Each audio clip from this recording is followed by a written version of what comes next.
Humanity's strongest 9-star warriors were curb-stomped on easy mode by an unstoppable force called the Invaders. Xenon Glorious and Aerith Coven stood fighting as mankind's last chance of survival. Despite getting his entire squad wiped, this man unleashed the final form of his divine blade. The Golden Warrior was buffed by the mage, and finally managed to connect a critical blow against the invader. For a few minutes my man was operating on God mode, but even that wasn't enough to defeat their leader. Xenon's body broke down, while he refused to give a damn if he died in the process. But in a plot twist moment, Aerith caged him in a magical prison for the hope of a different outcome. Since their civilization has already collapsed, the 9-star mage decided to use an ancient magic tool to regress Xenon back in time, an item laced with the power of the gods to alter the rules of the world. We find him next with his new body. He doesn't recognize anything around him, questioning what went wrong. In fact, when a maid comes to check on him, this traumatized poor guy begs her to give him a sword so he can fight the invaders again. It's here where he gets a reality check and remembers that he's not in the same body anymore.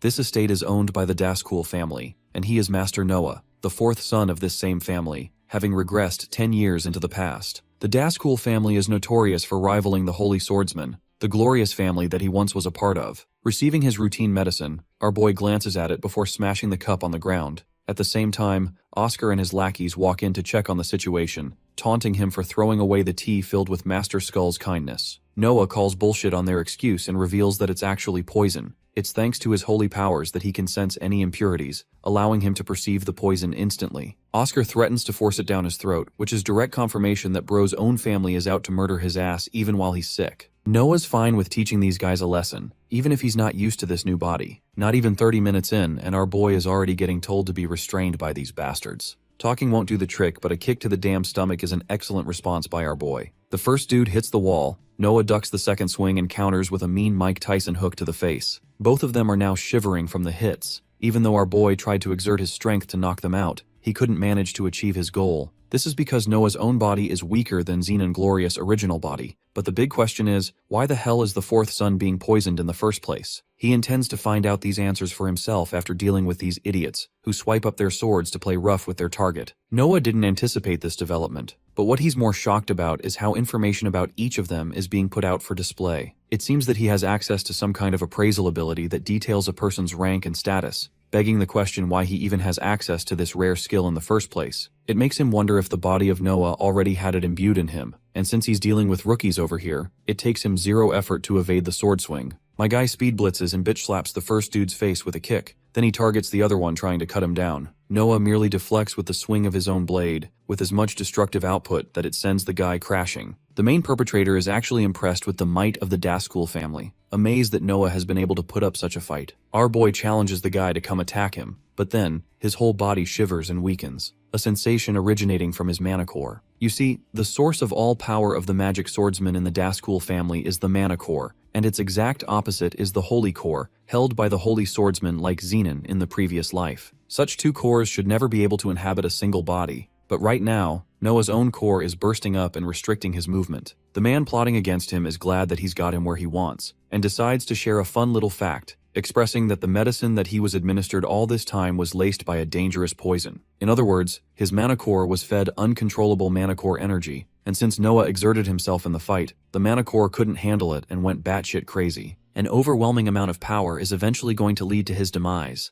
causing Noah to handle the situation accordingly by gambling his way out. Though he's never applied this before, he actually manipulates the holy core to try and suppress the berserk state of the mana core. It seems that the process worked in his favor, because right after, this man is back on his feet, even though his opponent believes it's all a pointless struggle. Activating the first form of his void shift ability, that man creates tendrils of dark magic. His sword is coated with them as he clashes against our boy's sword. The fact that Noah managed to react in his nerfed state is one hell of an accomplishment. Our boy is impressed with Oscar Gray's swordsmanship ability compared to his lackeys. But this remark only appears condescending to Oscar, who thinks he's being talked down on. Noah doesn't give a flying fudge about this soy boy's feelings, so he deflects him successfully. Oscar tries to reroute his attack in order to flank from behind, but Noah blocks that too with surgical precision. No matter how many clashes this man sends his way, our boy deflects all of them with finesse. Their confrontation breaks apart as the two fighters gain distance. Through their clashes, Noah now understands what's going on with the void shift ability. The technique apparently exhausts mana core to vanish, so a longer battle for him is going to be unsuitable. Oscar talks down against our boy, taunting him for getting gassed up already at the start of the fight.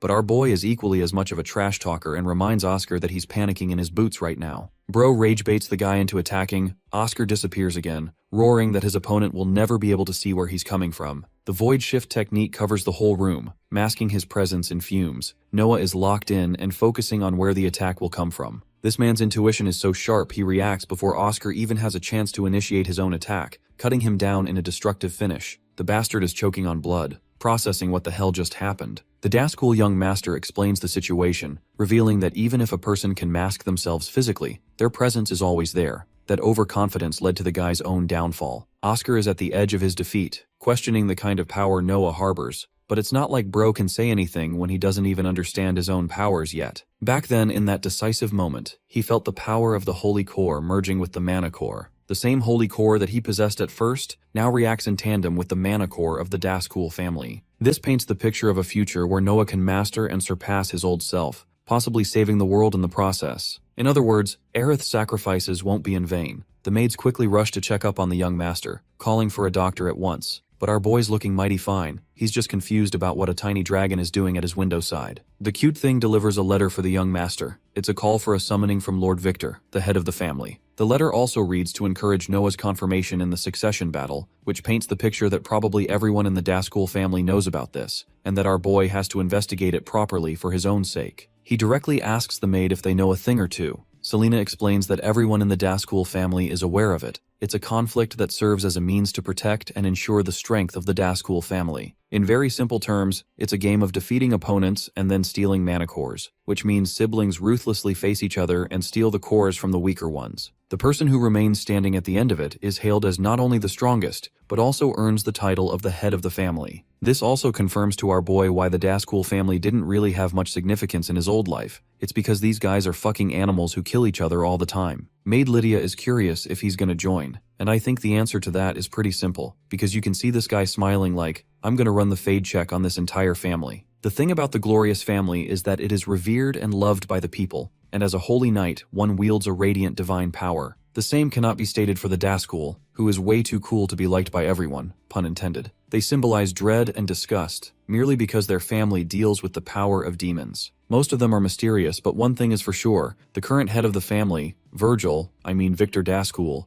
is the strongest swordsman of humanity. Noah goes up to meet his father, standing before his chambers to unveil the truth with his own two eyes. Entering those chambers, he makes himself politely be known, bowing his head in front of all the others. Damien Dascool is the eldest son, Julia is the eldest daughter, then there's Cease Dascool, the second son, as well as Eve, the second daughter. And then comes the bastard among them, the bitch face who had the audacity to poison him, Skull Dascool, the third son. Big sister is proud that our boy recovered, while Noah shares that he already learned about the cause of his illness too. Julia thinks he'll be resting for a bit, but much to her surprise, he still desires to train more. The orange-chopped asshole calls him a piece of trash who doesn't need to waste his time training, but our boy fires back, emphasizing that this rat doesn't even have the balls to face him directly. Skull didn't expect that response. It hits a nerve, while the others urge them to quiet down, as Lord Victor has arrived. With each step, they lower their gaze in respect and admiration. Just the sheer pressure this man is exerting is enough to paralyze Noah in place. Everyone from his old life knew this man's name,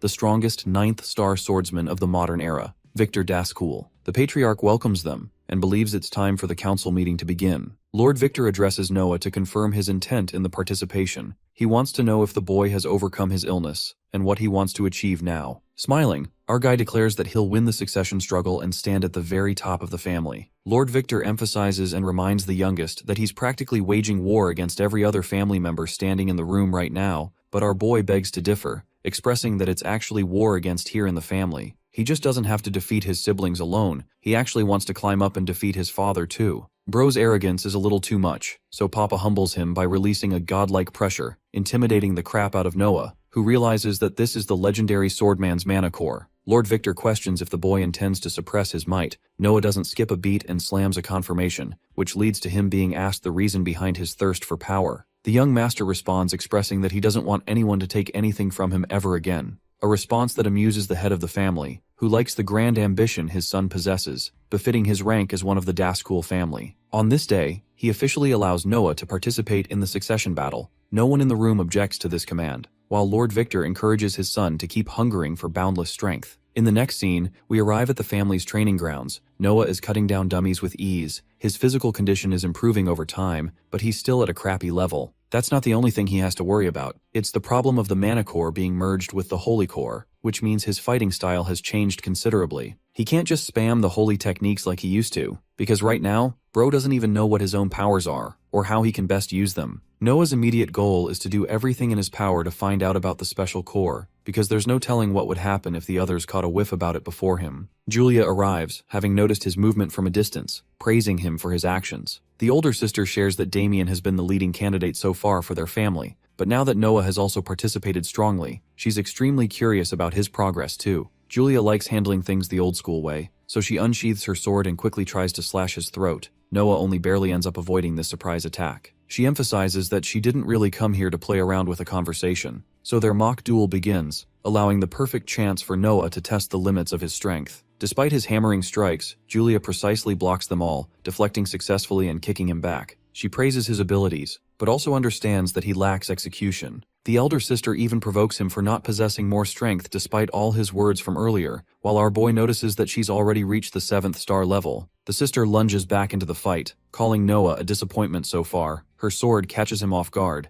The only reason he survives this hit is thanks to imbuing his sword with the mana holy core. This is a fatal mistake on Noah's part, who thinks that he'll be exposed if he keeps using the core. Julia is intrigued by the same mana core that everyone else seems to refer to as a failure. Everyone in the family knows how disappointing our boy's core is from birth, so this means that right from the beginning, the youngest son possessed a dual affinity core. While it's true that it seems like a failure from the outside, but as long as Julia can't tell that he's using both powers, things are going to move in a positive direction for him. Noah taunts her to prove that he's not a failure. He's the one who leads the attack, only for her to blitz him like nothing even happened. Casually, she chats him up asking if he knows the true purpose of the succession battle, and to Noah, the answer seems obvious. It's the mana cores. She understands that he knows the stakes, so channeling her own crimson violent mana, the elder sister ominously demands that he hand over his core. Knowing that shit is about to get serious, Noah demands his real sword from Selena, who throws it, allowing him to catch the blade just in time while Julia is refusing to even wait. The elder sister connects a powerful blow against the youngest, who can barely block even with his dual affinities. She overwhelms him strongly, but he's responding with finesse, impressing Julia with each swing, exciting her in the thirst for battle. This makes her wonder if he has the guts to survive the next attack, one that involves the activation of the Shadow Flame style's first form. This specific technique is going to be a huge problem. Block is the only salvation bro has, so he gets ready while she approaches him full speed. The clash is monumental, sending shockwaves just from the impact. Our boy is stunned that his sister is just fine using a single hand to fight him, but Julia thinks he should try and force her to use both. Bro basically goes challenge accepted bitch and parries the shit out of her, making her forcibly use both hands to block an attack from behind. Noah is happy to see that he got her on that, though the dude gets sent flying for pissing her off. The impact from a serious Julia is not a joke, though she seems mildly annoyed that he managed to force her like that. Even with all the strength of his current dual cores, he can't handle her at all. The last attack he used exhausted all his energy, which means the fight is effectively over. Julia wonders if the youngest has any idea why the Daskul family doesn't just murder each other in cold blood right away. It's because the more powerful a core becomes, the slower it evolves further. This is why it's wrong to target the cores of the ones who are weak, as they're still in a fast process of evolving. Harvesting them is the point. But the thing about her youngest brother over here is that he not only managed to block her strikes, but also countered them, which means if Noah's core is that strong, then she thinks it's a perfect idea for her to steal it right now. Going batshit crazy on his ass, Julia pulls out the 8th form of the Shadow Flame style, but right as she's about to steal the core from him, someone intervenes and tries to block Julia from actually unleashing her attack. This man reminds her that if she goes crazy, her brother will actually die. But this greedy bitch is thirsty to obtain mana cores, mouthing off on Kyle for interrupting. The man emphasizes that the young master's core is barely at the 2-star level, which is a huge shock to her system because even with that minuscule level, bro managed to block her hits at the 7th star level. Kyle confirms this, having investigated properly based on their father's orders, because if he was truly that strong, he wouldn't have exhausted his limits that fast. Understanding her mistake, Julia sheathes her sword, reminding her little brother that she's going to steal his core someday. Once he's matured, she'll steal it from him, so it's only a matter of time. Talk about someone practically threatening you that they'll steal the source of your power. Noah doesn't bite the bait and just agrees with a smile. While returning, the elder sister is confused about the source of Noah's powers. There's definitely something the kid is hiding, which intrigues her, making her happy that she's growing in a different way. Let's cut to the part where Oscar is getting humiliated by the third son for failing. or why Skull, the pissy brat, never got the same recognition as Noah before. The very thought is unacceptable to this insufferable idiot, though the man does receive an interesting report from his servant, which makes him think of another stupid plan to plot against his little brother, promising Noah's demise. Apologizing for his late introduction, Kyle expresses that he's the newest instructor for Noah, assigned by Lord Victor, who wanted to see his progress by compensating for the sickness. Popping appraisal, we learn that Olsen is also of the 7th star level, even 8 star if you consider his swordsmanship ability. Naturally, Noah asks if they should start training right away, but apparently there's a direct order from the boy's father to investigate and clear the mana pool. It's actually a state where mana concentration rises indefinitely thanks to some kind of anomalous condition. The goal is to defeat frenzied monsters to resolve the situation. It sounds fun, and Noah fully intends to use this opportunity for his own benefit. In the next scene, we have a bunch of Dascool squads wiping out monsters in the region. They think that it's pointless to focus on weak monsters. Noah and Kyle observe the situation. The instructor doesn't get the appeal of the boy coming from his father's side. At once, both are called for a situation. Apparently 3 kids have been knocked unconscious, which means Noah has to call for orders on them. Of course, resolving the mana pool is still top priority, and there's no time to go back, so they'll be taking the kids along for the ride. Saying so, they head deeper into the forest, where thickets of mana concentration rise with every step. This implies that the mana pool is at its center point. The monster that is supposed to act as the lord of the area should also be here. Speaking of which, the Scorpia boss monster unveils its presence. It's an ugly, creepy crawly. Noah calls for the safety of the children first, while Kyle denotes that the creature has risen to the A rank level already, so they need to come up with a plan. Scorpia uses its pincher and nearly takes out 3 of them at the same time. Luckily, the group managed to avoid the lethal strike. Not only does this monster have power, but also immense speed. Noah dashes right into the fight. Despite his 2-star ranking, Scorpia is ready to confront him, but our boy is here to catch all the smoke. Using the Holy Mana Core, he leads the first slash, somehow parrying the tail strike of the monster, but the real threat is still in the air as Scorpia relies on its venomous blasts. It shoots out pointed strikes of poisonous acid, all of which are meticulously evaded by our amazing protagonist. The boss monster decides to use a different move by releasing the spike in its tail, shooting it out like a power projectile aimed to impale anyone that stands in its way. Noah is nonchalant about it and merely parries the shit out of the attack once more, impressing not only his squad, but also his instructor for his incredible swordsmanship. Interestingly, the stinger regenerates just as fast, allowing Scorpia to continue with its heavy hits. Our boy blocks the hit, before using the same momentum to create an opening and unleash a downward slash. The main problem is that even with direct contact against Scorpia's skin, its exoskeleton or armor is far too durable, though Kyle is amused that the young master is capable of so much. Knowing that he can't beat this thing alone, our boy calls Kyle to join the battle, helping him create an opening for a chance to strike. The man does so accordingly by confronting the pincer, blocking it with his sword and holding his own, allowing our boy to float through without a threat, leaping atop the creature's claws and reaching a vulnerable position. Here, Noah uses the claws of other monsters to crack its shell, dealing considerable amounts of damage and stunning the beast. As a result, the creature topples. Kyle is impressed that Noah's strategy relied on using the venomous fangs of the other spiders they killed. The venom actually softens the exterior armor, allowing them to attack with ease. Even then, the monster's not quite finished yet. It goes crazy and creates magic circles out of nowhere, and I think Scorpia over here needs its own isekai story at this point. Hundreds of acidic projectiles surround them. Kyle activates his magic style and casts a gorgeous demonic barrier array, putting up a wall that strengthens their defenses. Noah shares that they've locked down on the timing, so our boy goes for the finishing maneuver by launching himself towards the creature, evading its attacks, and then leaping up top. There's a technique that he saw his sister use in their earlier duel. Noah intends to replicate that in his own manner, creating a new form called the Light Shadow Sword Dance. Powered by forces of light and dark, the sword strike connects with Scorpia's body, smashing and shattering it from the inside out. This is the height of the young master's powers, the same person who is only at the 2-star level. Even though our boy managed to mimic a portion of his sister's abilities, he knows he's still lacking on the execution aspect. Still, he leaves the cleanup for Kyle to figure out, while the instructor questions where the young master is headed next. Our boy's got some stuff to take care of, so he ventures into the forest to find something else, recalling how the cause of mana pools in the current era is actually a mystery. But as a member of the glorious family in the past, he knows what causes their creation. It's all thanks to the power of a magical tool to siphon and lure enough mana. Think of it like a cause, and after locating its tracks, Noah cuts down the tree in which the tool inhabits all its mana. This time, it's a ring, one he successfully displaces from its position, permanently resolving the mana pool for this region. On his way back, my guy hears a scream and quickly dashes in that direction, only to discover that the kids from earlier seem to be reacting strangely. One of Noah's subordinates shares that they have a new problem. because you see, hundreds of monsters surround them from every direction. Trolls, orcs, spiders, Scorpia's children, and even wolves. Surrounded by every direction, Noah still doesn't despair and prepares for battle. The first hit is from a flank. Kyle happens to dash in just in time to save the young master, who wants him to buy some time for his strategy. The thing is, Noah has noticed that the collars around the children's necks must also be creating some kind of absorption effect.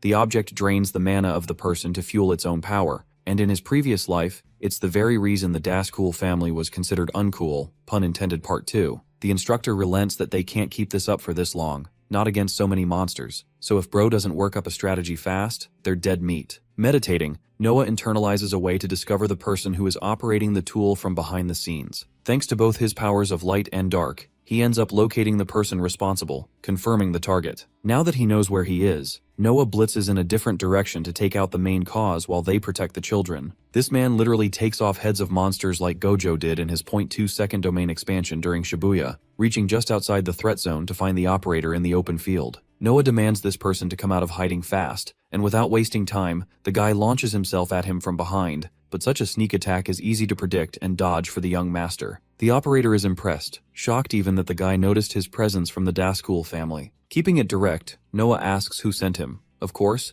the dude doesn't have any intentions of sharing that information, which is fine because the young master wanted to force him to talk anyway. Their duel commences with a sword clash. The opponent is intrigued by the power of a mana core, while Noah keeps him in the mystery and energizes himself further beyond. The operator activates the second form of his Yuan style, causing dark energy to burst from several swords that he can control like projectiles. He throws each of those swords directly aimed at Noah, who has several targets to dodge and evade all at once, which he does in a spectacular manner. In the midst of this evasion, he also pops the usage of his appraisal skill to get an insight on who he's fighting. It's Darius, roughly a 4 or 5 star fighter, who seems to believe that he has the upper hand now. Though the guy's swordsmanship is mediocre at best, the mana control is insane. Noah aims to close the gap between them to cut this guy down in close quarters, but the constant projectile shooting becomes an obstacle for him to block. So the young master launches with an even faster speed, this time successfully reaching Darius up in his face, releasing a powerful sword swing. Despite the attempt, Darius talks down on him for using a rather predictable move.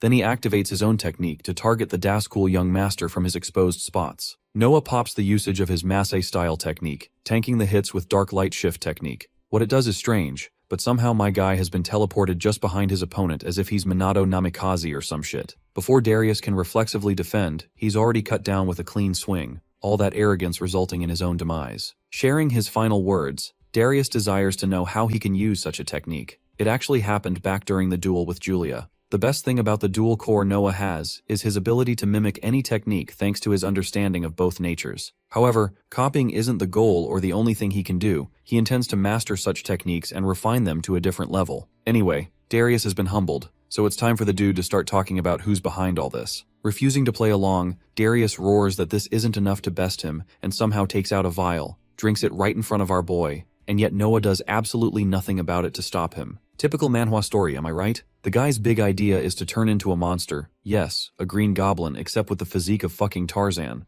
Not even Noah predicted this battle to go in such a direction. Bro even has Vegeta's hairstyle with a better hairline. Anyway, Noah prepares to match the newly evolved Darius with his sword. Their strikes connect, sending rippling shockwaves, but it's the young master who's being pushed back because of the monster's overwhelming might. He can't keep blocking repeated heavy strikes, while Darius enjoys torturing him, even attempting to bite Bro's head off with his ugly mouth. Noah dodges claw strike after claw strike, gliding against each hit, just hoping to survive, not even block or deflect at this point. Leaping up top, he gains some distance to maneuver some control and fight back. Dodging forever is a huge issue since he can't do it forever. His only way out is through. So the young master patiently waits for the monster to come up at him. Monster Darius believes that the swordsman has already given up in despair. To him, this next hit is going to be the finishing blow. That's actually true, because our guy casually waves his hand and uses the power of his new magic tool to form a defensive barrier. Oh, and by the way, the shield doesn't just protect him, it also recoils so hard that Bro's ass is sent flying up in the air, exposing those cheeks in the process. Noah is happy that he's slowly getting the hang of using his abilities from his previous life,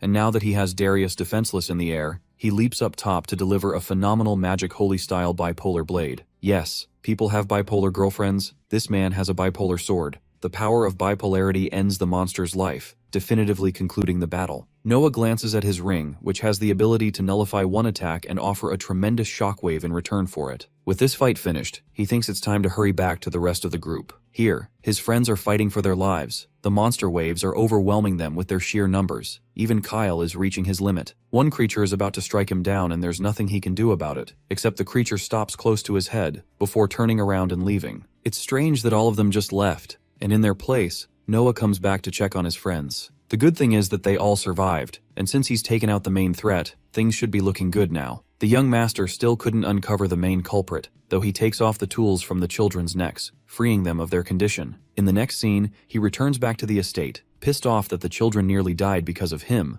so it's personal to him to track down the man responsible for messing with their mission. One of his maids told him about Eve, who is the family's information mastermind. She'll know the answers, which is why he's coming to meet her. Confronting him at the entrance, Cease stops his brother from advancing any further, even if he's a sibling. The Daskul family's information broker is Eve. Lydia's information is supposed to be accurate, so our boy doesn't want to play around and demands Cease to step aside. The brother assures him that he's the bodyguard for Eve, which is why he can't let anyone slide inside if they're coated in bloodlust. Noah confirms that he just wants a conversation, but the second son doesn't believe his words at all. Knowing that it can't be helped, my guy draws his sword to merely force his way inside. The second son responds by pulling out his own blade, marching up to lead the first strike, which is instantly blocked by Noah's defensive maneuvers. Our boy is handling this pretty well, casually deflecting Cease on the back foot really. The second son activates one of his abilities called the Stone Lance, which conjures hundreds of spears that are about to invent new holes in Bro's body. Just like Naruto spams Rasengan, Noah spams his basic swing to cut down all of them, forcing Cease to use another ability called the Crushing Fang Rock Blade. This manifests a sword completely made out of rock, which is quite the confusing play from his opponent's end. Cease bursts into the fight. This time his attacks are heavier and heavier, forcing Noah on the back foot with each swing. Cease ends up missing one swing,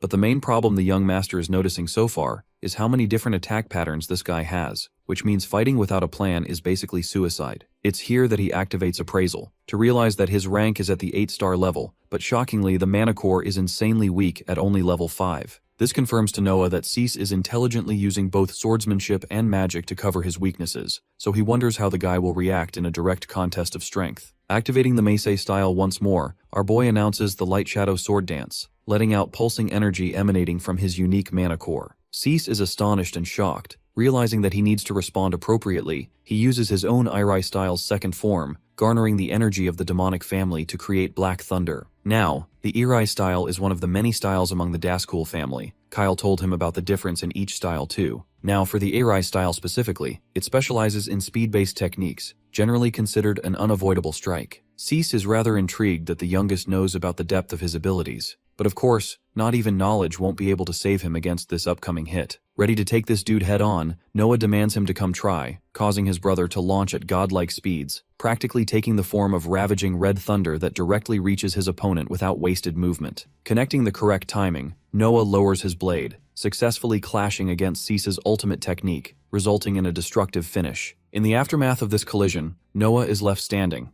but he's still injured from the sheer weight of the blow that he had to just block. Even his dual style couldn't block Cease's Black Thunder technique, because even the techniques that Noah copies have their own limitations. They're imperfect by nature, so it's impossible to rely on them. Before their duel could progress any further, Eve's voice reigned supreme, demanding the fight to stop. Having observed the fight, she ends up allowing Noah to share an appointment in her quarters, questioning why they're fighting to begin with. Her loyal bodyguard expresses that this man waltzed in with immense bloodlust, which he couldn't ignore as her guard. The big question is, why is a Daskul family member acting as a bodyguard to begin with? Eve shares that she can't defend herself well, while Cease demands to know the purpose of the youngest's visit, reminding him that the succession battle doesn't concern Eve. Before our boy could even say a word, Eve catches on and reveals that he's here to seek information on the assassins. Of course, that's kind of her thing, to know everything. She wants to share all the bits and pieces, but with every deal comes a condition. Noah questions what she wants him to do. This prompts the information broker to bring up the Infinite Library, a labyrinth boundless to the point one can't even fathom its depth. It has all the wisdom for humanity that it hasn't yet reached. An entire city is structured around it, brimming with scholars and adventurers who want to uncover the secrets. But it's also a place teeming with monsters. Eve wants him to go inside and fetch a book called UN. That is her condition for the information he wants in return. Luckily, it's a book our boy is familiar with. as even in his previous life, it's the same book that revolutionized the very concept of the magic theory, saving countless lives in their war against the invaders, even though it still proved worthless in saving the world. Getting his hands on something like that is invaluable. Noah gets up and confirms their deal. Both shake hands on it, and so he leaves right away with his maids to head to Arcanium, the city where the library resides. Now, the labyrinth structure is scarily complex. Once you get lost, you just don't come back. So our boy is looking for some advanced guide who knows how to navigate the library to some extent. He enters an alleyway to find this guide. Meanwhile, back in her quarters, Eve is sipping her tea, when the third son, the annoying imbecile, comes around to ask information on Noah. The broker is surprised that this jackass actually decided to visit her.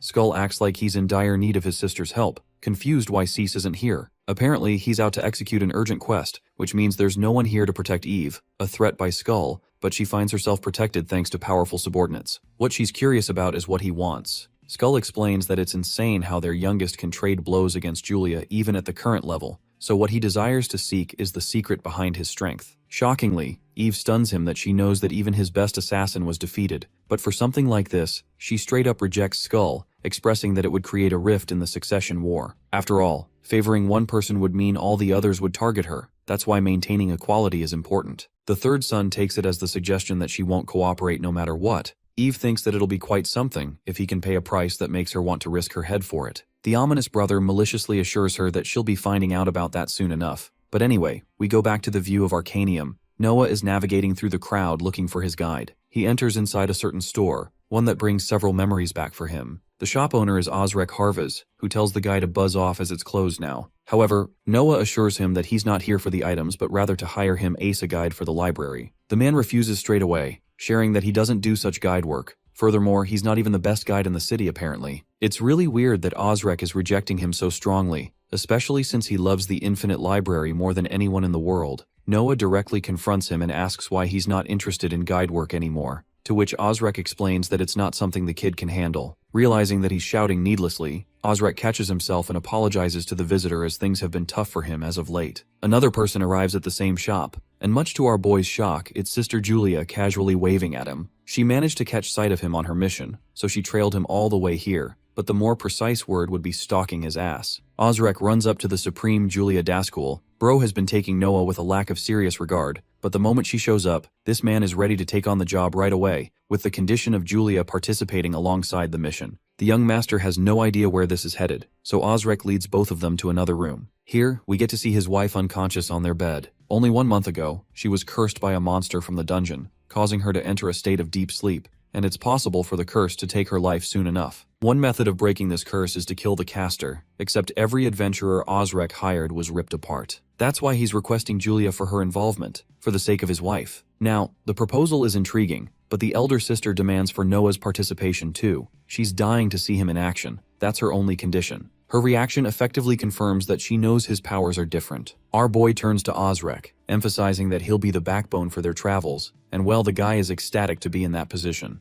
Outside, the youngest asks Julia if it's really okay for Julia to take a detour. She doesn't fear a thing, because she's dying to uncover the secret of her brother's powers. She's never felt power like that, as if there was something else other than the mana core blocking her. The scheming sister fully intends to uncover his secrets on this mission, and Noah has to watch out for that. Osrek arrives having packed a huge-ass bag for their travels. It's time to hit the road and enter the Infinite Library. They gather around the lobby area where Osrek registers 3 of them for the mission. People here seem to know about the guide, who is blamed for leading adventurers to ruthlessly get slaughtered here. The trio stands before the entrance of the library, until Osrek extends both arms to open the giant door, leading us into the gorgeous maze of the labyrinth. It's Julia's first time here too. She understands why guides are necessary for this puzzle-like environment. Interestingly, our boy notices a statue of the invaders, who are destined to come years from now on, even though it wasn't here when Noah visited the library as Xenon in his previous life. This means the current reality is also connected to the future invaders, so he can probably find out some way to defeat those guys in the dark future to come. Brimming with this new hope,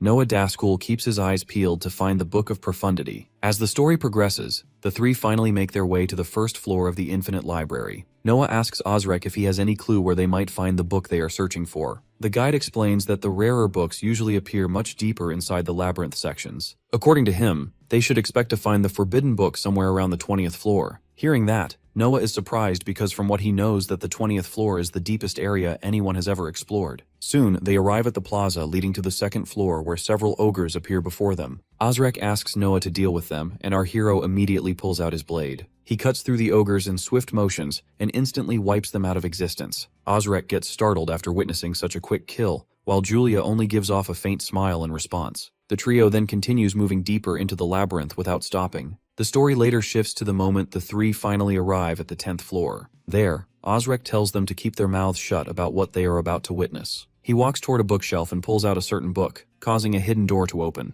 A magic circle appears beneath them, and he explains to the two Daskuls that this is a shortcut he personally discovered long ago. Following his instructions, the trio steps onto the magic circle together. A bright light nearly blinds all three of them, after which they are teleported to another hidden location somewhere inside the dungeon. Noah asks Osrek where exactly they are now, and the guide explains that the plaza in front of them leads directly to the 20th floor. Julia becomes excited after hearing that they are finally close to their destination and immediately walks ahead. However, the moment they enter the plaza, a monster summoning circle activates, and a tree-type monster known as the Elder Trent appears before them. The sight of the S-ranked beast immediately terrifies the guide, who argues that something like this has never happened before. Apparently, the last time he visited this place, there had only been a lower-tier giant Trent guarding it. Julia, however, treats the monster as if it is nothing more than an insect, and calmly prepares to draw out her blade. When Osrek mentions that the two of them might not stand a chance even if they fight together, the lady confidently says that she alone is more than enough. She immediately dashes toward the Elder Trent while neatly dodging all of the branch attacks thrown at her. Julia performs a somersault to get even closer to the monster and lands a heavy strike against it. However, her attack fails to penetrate the monster's extremely hard skin, forcing her to jump backward again. The guide practically screams at the top of his lungs, warning her that the monster's trunk is as hard as steel and that they would need a mage to properly deal with something like this. By this point, the lady gets trapped by the Elder Trent's branches as they wrap around her body from every direction. Just when she becomes fully restrained and it looks like Noah might have to jump in and save the situation, the lady suddenly burns through the confinement using the fifth form of her Shadow Flame style. Her body becomes completely covered in a blazing armor of flames, which she proudly reveals as the Shadow Flame Black Armor. She immediately follows that up with the first form of the Shadow Flame style and starts leaping across the battlefield at high speed to launch another attack. Her burning strikes cleanly slice through the monster's trunk, and she splits the giant creature into two halves, ending the clash with her victory. Julia proudly boasts that her blade is tougher than steel, while slowly walking back toward the other two. However, before they can properly celebrate,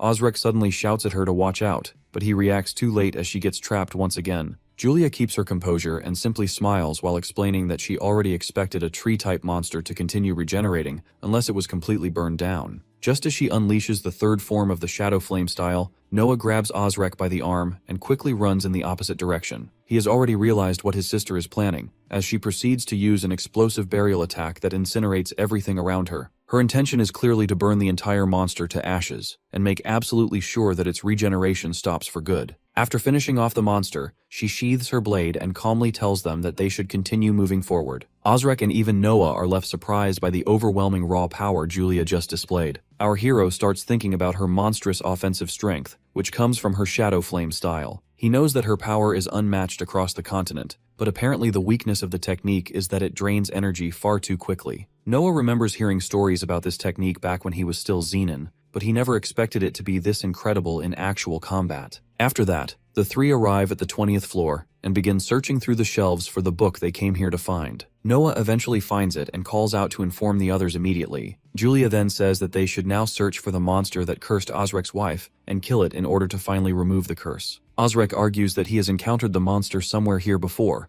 and expects that they will eventually run into it if they continue searching around the area. Our hero reminds him that monsters are only supposed to spawn inside the plazas, but the guide explains that this particular monster is an exception to the normal rules. While they continue searching for the monster, Noah suddenly comes across another book and realizes that it contains the exact thing he had been searching for. However, before he can continue reading further, the three suddenly come face to face with an armored monster that possesses a strangely long and monstrous arm. Noah gets excited to deal with the monster as he draws out his blade, but before he could proceed with the attack, he gets stopped by his sister who tells him to stay back. Julia steps forwards and insists that she would be the one taking the monster down, contrary to how she wanted to see our hero's skills earlier. The night monster begins its attack with a dark slash which the lady struggles to block as she grinds her teeth. The slash is so powerful that even Noah and Osrek have to jump away before getting caught in it. The lady argues that she cannot understand how she is the one being overpowered here. She refuses to let the battle extend any longer and quickly recovers from the attack. Julia goes in again, this time in a zigzag pattern, and appears behind the monster. However, before she can land her strike, the attack gets parried by the monster itself. Meanwhile, Noah and the guide are hiding behind a bookshelf. Noah watches his sister go and worries since the monster is blocking her attacks, even though he can barely keep up with the movement. Lady Julia, however, refuses to give up and uses her Shadow Flame second style called Flame Vortex. While the guide says that this might just be enough,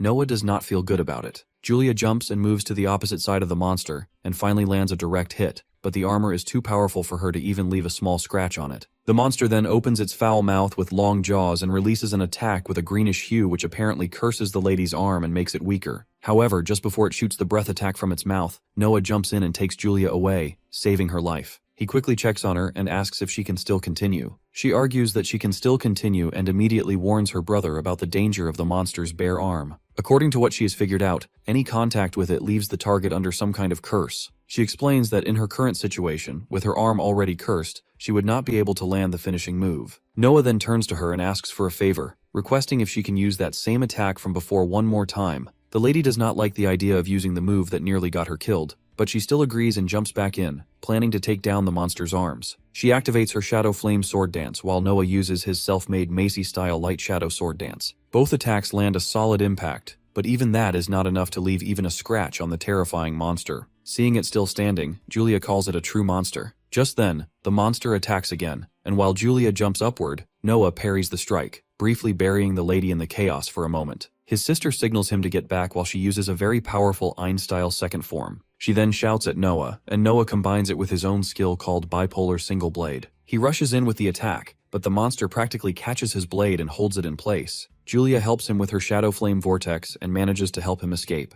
At this point, Noah realizes that his sister has already exhausted a large part of her magic core and starts sweating bullets while wondering if they should only retreat. Just then, another monster, similar to the one they were already dealing with, appears and creates double trouble for them. Noah hears a strange voice saying something about the powers mixing together while still being unbalanced. Noah finds himself in another dimension and asks the shining light-like figure in front of him where it has brought him and who it is. The shining light tells him that he is the first successor to the Divine Authority Core in centuries, and that it does not want him to die an early useless death. Therefore, it says it is going to give the hero a small tip and reveals the name of a technique. Just then, Noah finds himself back in reality, and a notification appears, telling him that he has awakened as a successor and that the Divine Authority Core system is being unlocked. Noah immediately activates the Divine Authority style second form called Dual Heaven Render and warns the monster that it has enjoyed itself enough, and it is now time for payback. Meanwhile, while he is still charging up his attack, a system message suddenly appears out of nowhere stating that the invitation has been accepted. Before Noah can even process what is happening, he gets transported to a completely unknown place. A mysterious voice echoes through the area, stating that it looks like the Divine Core was a success after all. At that moment, golden light begins leaking out from his sword,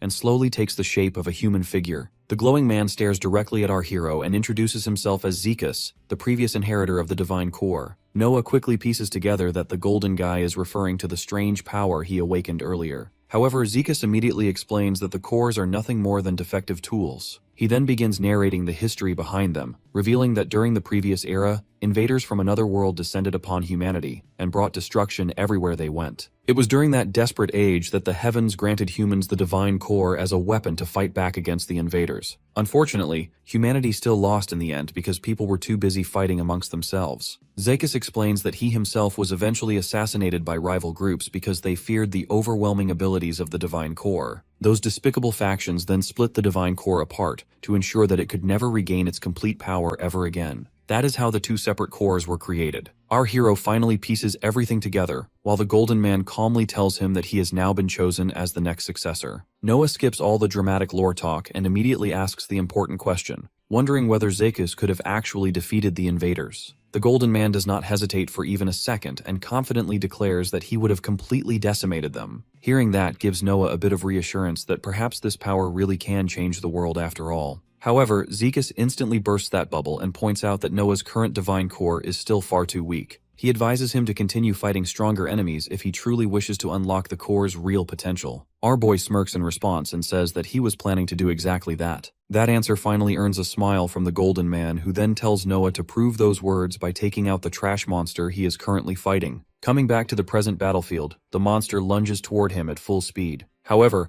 our hero stands his ground and confidently declares that he is ending this fight right here and now. The two clash head-on as the light blades extend forward from his body and slash directly through the monster. A system message immediately appears afterward explaining that the light blades can be freely controlled and may even change forms whenever necessary. Ozrek excitedly shouts that Noah actually managed to cut off the monster's arm while the creature desperately attempts to retreat. However, our hero refuses to let up and immediately gives chase, declaring that the hunter has now become the hunted. He then swings his sword downward once more and cleanly slices through the monster's body. Without wasting another second, Noah cuts off its head and declares victory. As the corpse crashes onto the ground, our boy suddenly looks over his shoulder toward the second monster, which is already charging up another attack. Julia screams at him to move out of the way, but it is already too late as the creature fires a massive green beam directly at him. However, Noah does not flinch even slightly. Instead, he raises his sword and takes the attack head-on using the light blades. Once the smoke finally clears, Noah is still standing there completely unharmed, which leaves Julia absolutely speechless. He then waves his sword once before confidently declaring that the battle is already over. Giant light blades instantly erupt forward and skewer through the second monster, turning the thing into a literal spit roast. As Noah places his sword back down, the system panel appears again declaring his victory while also announcing that he has unlocked a brand new ability. A series of text messages begin appearing before him, and he quickly realizes they are from Zekas himself. The Golden Man congratulates Noah and tells him to use his newfound power for the sake of good. Pumping his fist, our boy becomes absolutely ecstatic after realizing he gained an entirely new technique alongside his evolved powers. Ozrek immediately runs over toward him, still unable to believe that the monster's actually lost. Looking at the massive hole blasted through the creature's chest, Julia confirms that it is definitely dead and notices that the curse affecting her arm has finally disappeared as well. She tells the guide that her wife must have been cured too and suggests that they should hurry back home. However, before leaving, Julia turns toward Noah and gets sus that he is only at 2 stars. She asks him where exactly he learned a sword technique like that, but our hero tries to brush the topic aside. However, Julia cuts him off and points out that he cannot simply claim he copied it. She then begins explaining the lore behind mana-based swordsmanship styles. There is the foundational magic sword style, her own shadow flame style, the speed-focused shadow thunder style, and finally, the deceptive deep shadow style. However, Noah's fighting style resembles none of them, which makes her question exactly what he is hiding.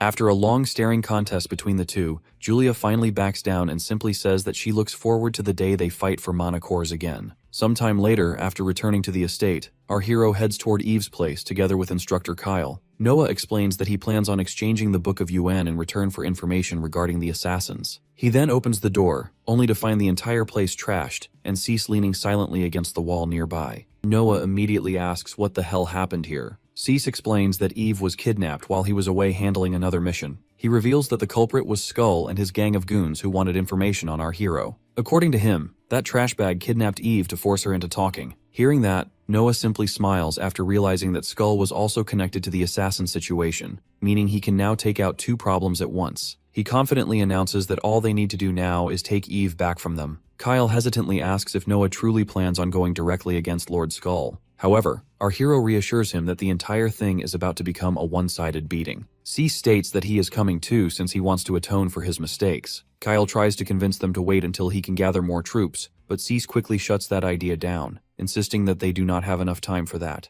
At that moment, our hero proudly drops the family motto, declaring that the blades of the Daskul family will never waver regardless of how many enemies stand in their path. Hearing those words, Kyle finally stops arguing while Noah orders him to protect the house during their absence. The instructor swears that he will defend the place with his life if necessary. With that settled, Noah and Cease finally set out together to settle the score with their idiotic brother. The two rush ahead on horses at full speed towards Skull's estate. Noah asks if Eve will be alright, to which Cease reassures him that she can handle herself just fine. Our hero replies that he really has full faith in her, and asks why on earth he is acting as her guard in the first place. Cease finally reveals his secret that his mana core has always been weaker compared to those of his siblings. The only way he managed to keep up with them was by training his combat skills non-stop, and for that he needed every bit of information he could get his hands on. Martial arts are usually kept top secret and only passed down through family generations. It finally clicks for Noah why he could never fully get a read on his brother's fighting style. Cease continues that, for the sake of becoming stronger, he will make sure that nothing happens to Eve. Sometime later, the two finally arrive at the front gate of the estate. Cease immediately starts planning that they first need to figure out where the goons are keeping Eve captive. However, our boy already has another plan in mind and says that they do not need to sneak around like rats. He then charges up Mana and kicks the front gates clean off their hinges. The two immediately rush inside towards the army waiting in the middle of the courtyard. Cease warns Noah that those men belong to Skull's assassin squad and that they are all pros, so he should stay careful. The guy wearing the metal mask immediately taunts them for recklessly walking through the front door like idiots. However, our hero claps back that he does not have time to mess around with annoying flies and orders the guy to bring out Skull already. That instantly ticks the masked man off, and he declares that Noah is in absolutely no position to make demands here. One assassin tries sneaking up behind him, but our boy blocks the attack effortlessly before slashing straight through the guy's chest.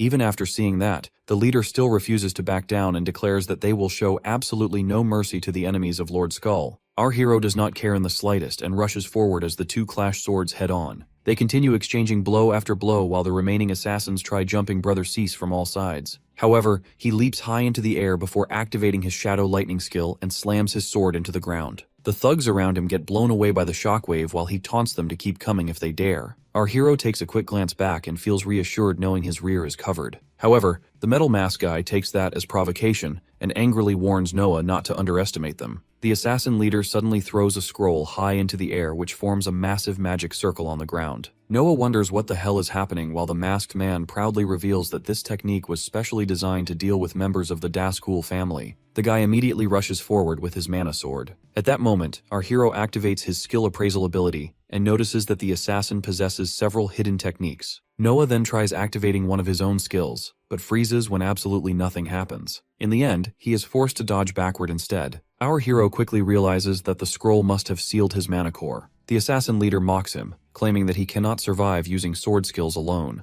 Meanwhile, Cease finally joins Noah as the remaining assassins continue ganging up on them. The numbers are already against them, and having their mana cores sealed leaves him extremely irritated. Brother Cease then tells Noah to go ahead while he handles the trash here himself. He reassures our hero that he will be completely fine and insists that he should hurry and find Eve before it is too late. After quickly assessing the situation, Noah decides to book it and rushes past the assassins at full speed. Several of them try blocking his path, but Cease immediately shuts that down by raising one finger and causing a giant stone slope to rise from the ground. Our hero uses the slope as an escape path, while Cease shouts after him that the trash skull is most likely hiding inside the detached palace. The other assassins immediately try to give chase, but giant stone spikes suddenly erupt from the slope itself, skewering most of the assassins and leaving only the leader alive. Watching his men get massacred like that, the masked man can only stare in shock before Cease calmly announces that he will now be his opponent instead. Meanwhile, the scene shifts to the detached palace, where Skull asks Eve whether she is finally ready to talk now. However, the girl is not scared even slightly and calmly tells him that her answer is still no. That pisses the trash bag off, and he reminds her that he also captured several of her staff members. However, Eve instead roasts him by saying that she feels ashamed to even be related to a piece of garbage like him. That only makes him even more furious. Skull then looks outside and comments that things are starting to get lively out there. Eve smiles and tells him that maybe Noah has finally arrived. However, Skull only smirks and calls Noah a complete fool for charging through the front entrance. Eve then reveals the truth to him that a true Daskul would never rely on cheap tactics, and that Noah charging through the front fits him perfectly because of his pride. She even thanks Skull for being such a trash bag since it finally allowed her to witness what Noah is truly capable of. That completely sends Skull over the edge as he reaches for his sword in pure rage. However, at that exact moment, Noah flies in through the window scoring max aura points. Our hero proudly announces that he is here to rescue Eve. She jokingly replies that he took way too long to get here. Before they can continue, Skull suddenly cuts in and points his sword directly toward Noah. Our hero only smiles, raises his own weapon and declares that they should settle everything here and now once and for all. Skull smirks at him, genuinely thinking he has what it takes to beat him in a fight. Noah acts like the outcome is already obvious. In his eyes, Skull is beneath him in every possible category. That smug look in his eyes absolutely nukes Skull Daskul's fragile ego. So the salty edgelord charges straight at him, desperate to silence his brother bold enough to disrespect him to his face. Our boy draws his sword and takes a stance to receive the incoming strike. The sheer force behind the attack blasts both of them straight through the wall to the outside. Exchanging blows mid-air, the two move with lightning-fast reflexes until they finally crash onto the ground with rubble exploding around them.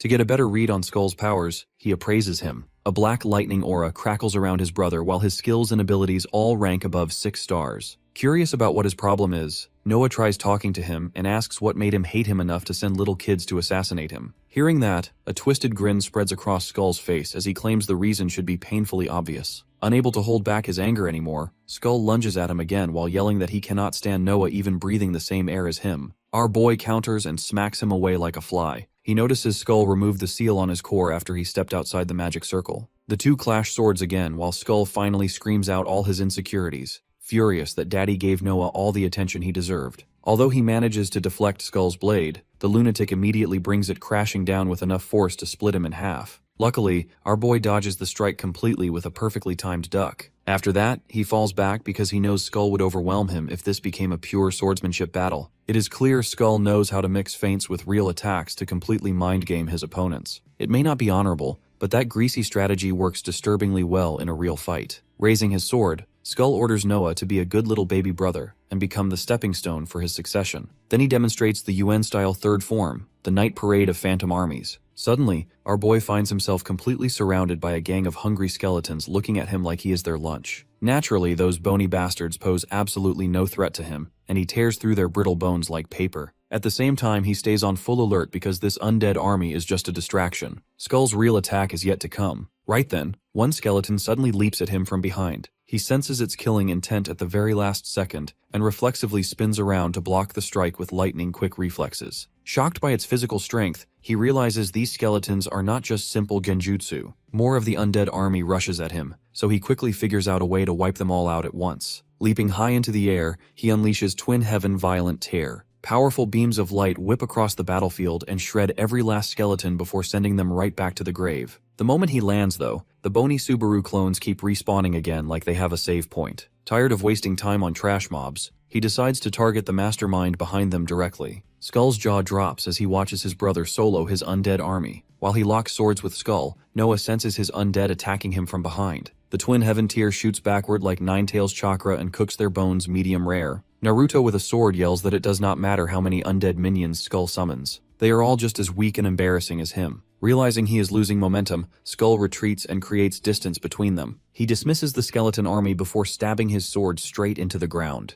That instantly causes huge torrents of mana to spread in every direction. Confused, our boy braces himself for whatever nonsense is about to happen next. A gigantic silver dragon suddenly explodes out of the ground. Following its master's orders, the dragon lunges straight toward Noah with its jaws wide open like he is the final slice of pizza. Noah remains completely fearless though, because he sees this as the perfect chance to test something out. He uses the Shinwi-style fifth form, Eyes of Holy Darkness. The dragon eats his dust as Noah leaps high into the air. Their glowing eyes lock together while he dives from above and lands directly on its nose. Suddenly, all the dragon's aggression disappears. Instead, it quietly allows him to stand on its head like he is its true master. Unable to process why his dumb lizard is just sitting there doing nothing, Skull orders it to move its lazy, scaly bum and do its one job. Unfortunately for him, Noah is the one in control now, because Eyes of Holy Darkness hijacks the enemy's authority over their summon. Now that the silver dragon belongs to him, our boy decides to give its original owner a taste of his own medicine. Refusing to accept defeat, Skull desperately unleashes the UN-style first form, Shadow-Piercing Fang. The attack violently tears through his own dragon, entering through its mouth and bursting clean out the other side. A massive flash of light spreads across the sky as the dragon explodes into pieces like it did the Coke Mentos challenge. That explosion serves as the perfect distraction for our boy to slip directly behind him. With one clean horizontal slash, he carves a nasty gash straight across Skull Daskul's back. Skull barely manages to escape in time. Now pushed to the edge of desperation, he admits he did not want to rely on the cheapest trick in his arsenal. Then he pulls out a bone-white whistle from his inner pocket. A gate suddenly opens behind him. Their sister appears from inside while two men dressed in black hold her hostage. Grinning like the manipulative sewer rat he is, Skull reminds Noah that saving their sister was the whole reason he came there. So he gives him a very simple deal. If he makes a move, their pretty little sister dies. Our MC is completely disgusted by the pathetic virgin tactic, but Skull doesn't give a rat about his honor, and swears he will gladly release her after he logs Noah out for good. Right at that moment, an explosive burst of red magic blows both brothers away. Completely confused, the two brothers are equally lost about what just happened.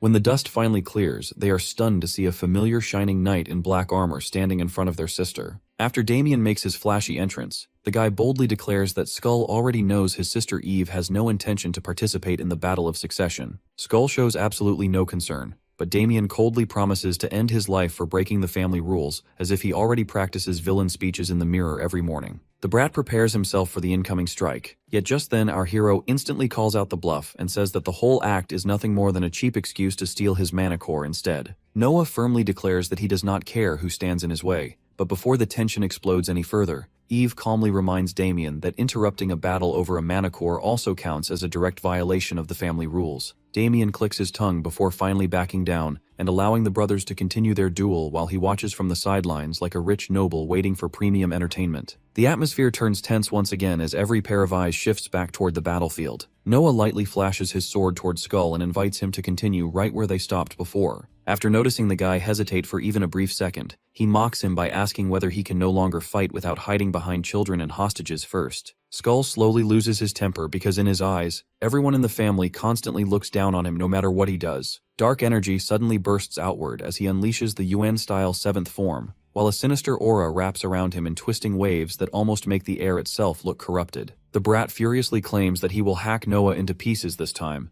but our hero already knows that the Yuan-style skull revolves heavily around deception and hidden openings. Noah quickly estimates that if he avoids carelessly exposing a weakness, then this fight already leans heavily in his favor. Skull immediately lunges forward, Noah cleanly parries the strike, and the fierce battle resumes without either side wasting another second. Steel violently clashes against steel as the two brothers continue to exchange relentless blows across the battlefield. After several exchanges, Noah unleashes his Twin Heaven Violent Rip technique, yet the attack surprisingly fails to pierce through Skull's dark aura defense. Our hero feels genuinely shocked for a brief moment, but before he can react further, Skull immediately counters with the UN-style 4th form known as Avidya/Shadow. A massive barrage of dark blades tears through the air at terrifying speed, though Noah still manages to block and parry nearly every single strike with razor-thin precision that honestly saves his life by pure instinct at this point. Unfortunately, that defense does not last forever, because an unblockable slash suddenly breaks through and launches Noah backward with overwhelming force. Skull instantly charges forward to finish the battle, yet Noah barely manages to endure the assault and escapes with nothing more than a shallow cut across his face. Even Skull looks visibly surprised after seeing the guy survive such a lethal attack, but then Noah suddenly thrusts his sword into the ground and countless spears of light erupt upward, forcing Skull backward while also creating some much-needed distance between them. Noah quickly realizes that he stands in a far more difficult position than he first expected,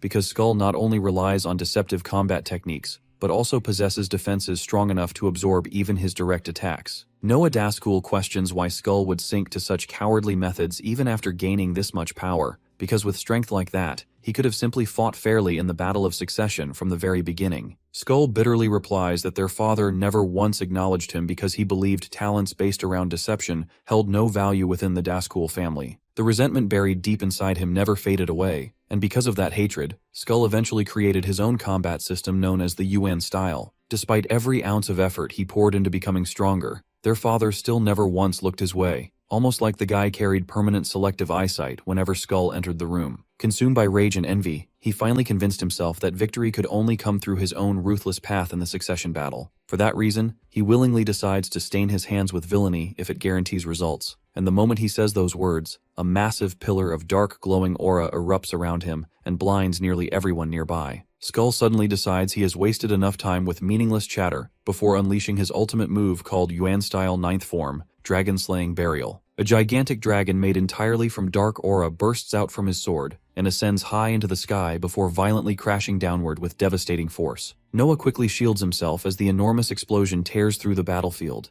and after the dust finally settles, the shadowy dragon appears standing ominously behind Skull, like some final boss who definitely skipped several balance patches. Our hero struggles to steady his breathing while Skull notices that Noah's mana core may have finally reached its limit. He smugly declares that a mere swordsman without mana stands absolutely no chance of winning this duel anymore. However, before the brat can properly celebrate his supposed victory, Noah calmly reaches into his pocket and pulls something out instead. The unexpected action immediately catches Skull off guard and causes the atmosphere to tense once again. Skull looks shocked after seeing what Noah describes as a solidified version of the poison they secretly fed him all this time, which he deliberately preserved for a moment exactly like this. Noah swallows the pill without hesitation, causing Skull to call him completely insane. Yet our hero calmly explains that the poison overloads the mana core and drives the user berserk. He also reveals that he no longer fears those effects because his body already managed to overcome the poison's influence during the past. A terrifying amount of aura suddenly erupts from Noah's body and spreads across the battlefield with overwhelming pressure. Noah describes the substance as a potion capable of restoring his mana, while simultaneously allowing him to gain another skill for his arsenal. He then tells Skull that he carries a reason why he absolutely cannot afford to lose this battle, and while referring to his previous life, he firmly declares that he will never allow another tragedy to happen again, no matter the cost. Our hero immediately unleashes Shinwi-style second form, Light Dark Flash, while both holy and dark mana simultaneously surge from his sword in violent waves. Noah pushes forward without hesitation, and both fighters charge directly at one another with their enchanted techniques prepared for the final clash. The battle reaches a terrifying level, as every collision between their attacks creates an explosive shockwave, powerful enough to resemble an actual bomb blast. Even the surrounding area violently trembles beneath the pressure generated from their confrontation. The explosions become almost too overwhelming for Darius to withstand, while the shockwaves rip through the surroundings with terrifying supersonic force. Darius remains standing beside Eve amidst the settling dust, and both of them stare ahead with visible disbelief at the destruction before them. Once the dust finally clears away, they see Skull kneeling in defeat before Noah. Yet in a shocking twist, our hero unexpectedly chooses mercy and asks everyone to spare the guy's life instead. Noah simply demands that Skull surrender properly, and the brat pauses in silence before finally admitting defeat and agreeing to hand over his mana core to him. Our hero calmly accepts the surrender, but just when the tension seems ready to disappear, Skull suddenly reveals one final dirty trick and viciously stabs Noah straight through the abdomen at the moment he least expects it. Darius and Eve stare ahead in complete shock while Skull hysterically screams that he will never surrender to somebody like Noah, and that he refuses to let anyone look down on him ever again. In a desperate fit of madness, the brat suddenly rips his sword free while viciously slashing straight through Noah's abdomen. The brutal attack leaves even the surrounding spectators frozen for a brief moment, because the guy really chooses maximum drama before defeat. Noah coughs out blood as Eve instantly rushes forward to help him,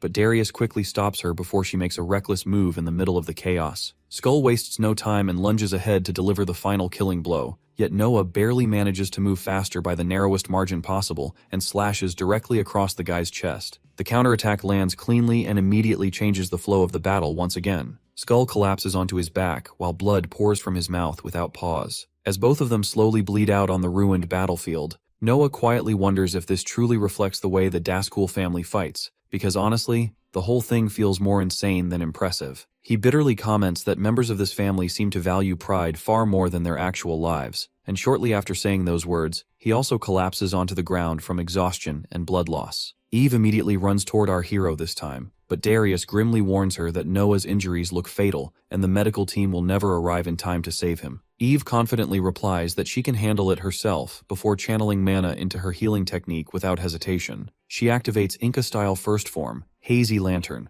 which successfully stops the bleeding around Noah's wounds, and after several tense moments, our hero finally begins to regain consciousness again. Noah weakly questions Eve about the strange technique she used just now, so she explains that although she does not actively fight like the others, she can still utilize abilities connected to her mana core. Noah sincerely thanks her for saving his life, but Eve quickly shifts his attention towards Skull's corpse and calmly reminds him that the defeated brat's mana core now belongs to him by right. The battlefield falls strangely quiet as Noah slowly turns toward the body. He walks over to the fallen mana core before absorbing it directly into himself. The immense surge of power instantly spreads throughout his body, and after opening his status screen, Noah realizes that his mana core has advanced by 3 entire ranks at once. The growth equals several years of brutal training which he obtains within a single instant, and even he looks slightly stunned by how absurdly broken that reward sounds. Just then, Cease arrives at the scene, and admits that he never expected the youngest among them to become the one who defeats Skull in the end. He immediately asks Eve whether she suffered any injuries during the battle, but she reassures him that she remains perfectly fine because Damien stepped in before the situation completely spiraled out of control. The conversation soon causes everyone's attention to shift toward Damien instead. Damien calmly states that he merely acted according to the family rules and nothing more. A tense silence briefly forms between Noah and his older brother, before Damien admits that the fight genuinely interested him,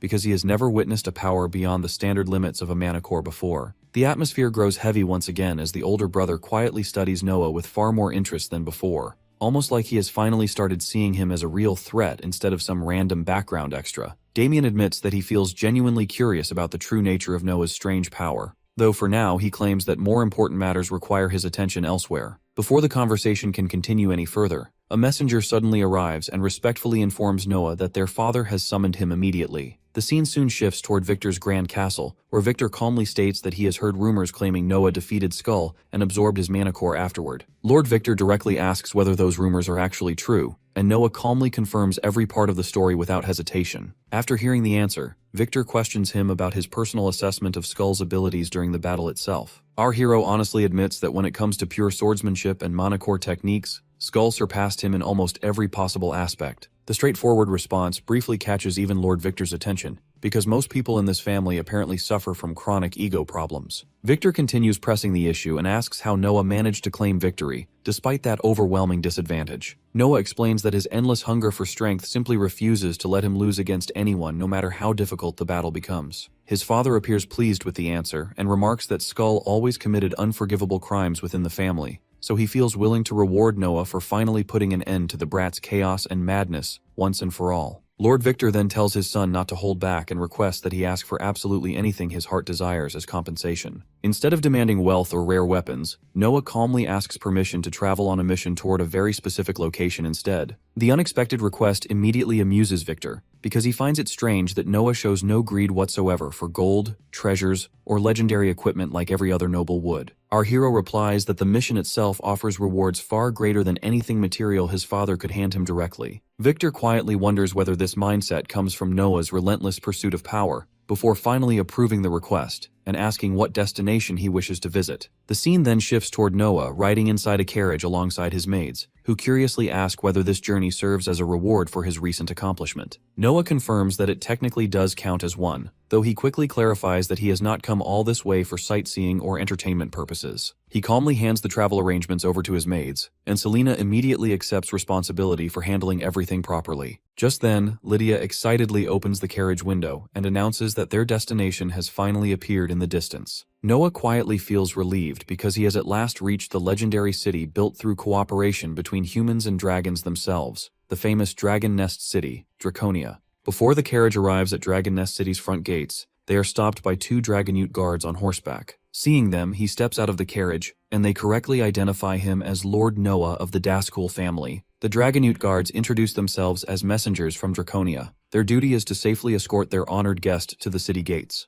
They are still pretty far from the city, so our boy finds the situation strange. As if that was not enough, he also senses something nearby that does not feel right at all. Still, he pretends to be grateful to the guards and accepts their generous offer. At that moment, he hears a voice yell they were searching for him, slandering his family name as they ambush them from behind. Turns out it is the Ogre tribe, and they do not look too pleased to see our young lord from the Daskul family. Even the Dragonute guards are caught off guard by the sudden ambush. Noah also draws his sword since those two green-scaled losers would get flattened by the ogres. He remembers reading that the ogres have been locked in a turf war with Draconia for control over the region. The two races never got along since the ogres are a species obsessed with striving for more and spreading their power. Meanwhile, the dragons are a peaceful race that values order and stability. Looking at it diplomatically, the Dragonute guards assume the ogres want to stop Draconia from building strong ties with the Daskul family. Shifting into leadership mode, Noah orders Lydia and Selena to hide safely inside the carriage. With an arrogant smirk, the ogre leader jokes that the lizards are unbelievably desperate if they need the Daskul family to save them. The red meathead even generously offers to spare him if he promises to behave himself and quietly head back home. Irritated by the gorilla's attitude, he points his blade directly at the giant's ugly red mug. He gives him the exact same offer and says he is free to walk home with his legs intact if he backs off now. The disrespect lands hits the ogre leader where it hurts, causing his veins to pop. The massive warrior, nearly twice Noah's size, spits everywhere as he shouts that he is about to grind his tiny human body into powdered sugar. He slams his foot into the ground, kicking up a giant dust cloud that completely blocks their vision. Still, Noah stays calm and prepares to strike the second he spots any sign of the ogre. Suddenly, a pair of massive hands burst through the smoke and try to Hulk smash him flat. He leaps out of the way at the last moment. That turned out to be a fantastic decision because that impact shatters the ground like a bomb. Next, the ogre hurls an entire chunk of the earth straight at him. In response, Noah uses the Shinwa-style first form to shatter the giant rock into pieces, but that leaves him completely exposed from behind. Seizing the opportunity, the ugly red gorilla grins wide, thinking he is about to break the world record for most bones shattered with one punch. Flipping around last minute, Noah blocks the punch with his sword. Unfortunately, that's not too helpful because the raw force behind the attack sends him flying at supersonic speed straight into the mountainside. Somehow he still manages to walk out of it with all his bones intact after that. He admits the ogre's monstrous physical strength is the real thing. Still, raw strength alone does not carry fights because real victory also requires proper technique and control. For someone always preaching about technique, the ogre mocks him for being dumb enough to attack his superior head-on. He draws his fist back for another earth-splitting punch while our hero attacks from above. Noah pulls off a smooth mid-air maneuver to slip right past the strike and carve a clean slash across the ogre leader's arm. With one enemy down, he taunts the others to jump him together if they want their turn. That instantly gets under their skin. All 4 of the red apes rush him at the same time. In response, he unleashes the Shinhwa-style twin heaven tear and skewers them into forbidden beef kebabs. All 4 ogres come crashing into the crater like oversized Christmas decorations. Watching the power of a lord from the Dazkul family firsthand, the Dragonute guards admit his strength massively surpasses the rumors. Even Lydia and Selena are left stunned by his overwhelming display of skill. While Noah appreciates the compliments, he still reminds the girls they were supposed to stay hidden inside the carriage. The bird brains act like it is obvious they have a job to observe as their lord farms aura. Anyways, Noah looks toward the cliff and tells the last survivor he should quit hiding already because he really sucks at it. Hearing that, a massive flying dragon passes over them. Jumping down from his battle bus, a Dragonute warrior lands in front of the group. Impressed, the warrior compliments the strength Noah displayed with his own eyes. He formally introduces himself as Adalbalt, captain of the Dragon Knights. Annoyed, Noah asks the mighty captain why he was sitting on his scaly bumpers instead of helping earlier. Adalbalt gives him the brutally honest answer that their king has no need for weaklings who cannot even protect themselves. Even though he already knows the painfully obvious answer, Noah still asks if he passed their grand little test. The knight captain confirms that he did and officially offers to escort him to meet their lord Arcados. Soon afterward, the carriage finally reaches Dragon Nest City. Selena is stunned to see dragons and humans living together in complete harmony. Like it is the most normal thing in the world. It is not every day you see children from different races happily playing together. After a long ride, the knight captain leads them toward the entrance of a giant cave guarded by a greater dragon. Inside, they walk through a hallway dimly lit by glowing magic lamps. Eventually, Adalbalt stops before an enormous gate engraved with the crest of Draconia. The knight captain announces that he has brought the young lord of the Dazkul family. A voice from inside grants them permission to enter. The moment those gigantic gates slowly split open, a terrifying pressure floods the entire area. Feeling it firsthand, Noah realizes this is easily the strongest aura he has experienced in his life. The Dragonute guards immediately kneel before their lord's overwhelming presence. The pressure is so intense that the maids instinctively hide behind Noah. A pair of glowing blue eyes stare at him from the darkness. As the light spreads in his chamber, the golden dragon lord Arcados finally reveals himself and warmly welcomes his future ally.